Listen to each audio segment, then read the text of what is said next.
नमस्कार दोस्तों, नवरात्रि के दूसरे दिन माता के दूसरे स्वरूप मां ब्रह्मचारिणी की पूजा अर्चना की जाती है। ब्रह्मा का अर्थ है तपस्या और चारिणी का अर्थ है आचरण करने वाली। इस अनुसार ब्रह्मचारिणी का अर्थ हुआ तप का आचरण करने वाली।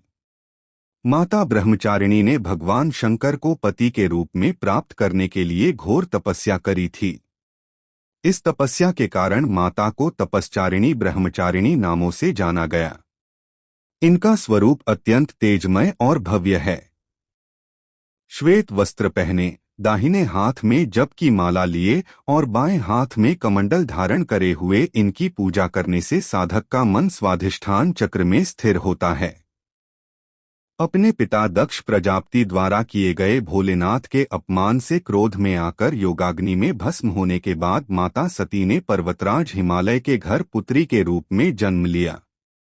यहाँ उनका नाम पार्वती या शैलपुत्री रखा गया।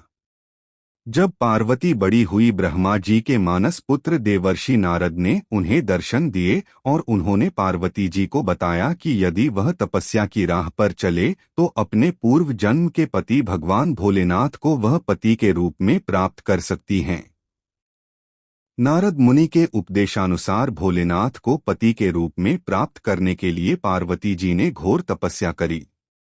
उन्होंने 1000 सालों तक केवल फल और फूल खाकर तपस्या करी। फिर 100 सालों तक केवल साग खाया। कठोर तप करते हुए माता ने खुले आकाश के नीचे बारिश, धूप और ठंड के भयानक कष्ट सहे। इतनी कठोर तपस्या करने के बाद 3000 सालों तक धरती पर गिरे हुए बेल पत्रों को खाकर भोलेनाथ की पूजा अर्चना करी। फिर कुछ समय बाद उन्होंने वह बेलपत्र खाना भी बंद कर दिया। इसके बाद हजारों सालों तक उन्होंने बिना कुछ खाए पिए कठोर तप किया। इस तपस्या के कारण देवी का शरीर दुबला पतला और क्षीण हो गया।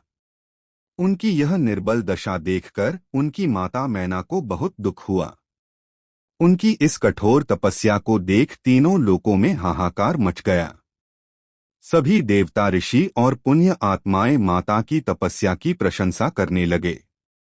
अंत में देवी के तप से प्रसन्न होकर ब्रह्मा जी उनके समक्ष प्रकट हुए और उनसे पूछने लगे, हे देवी, आज तक किसी ने भी इतनी कठोर तपस्या नहीं करी।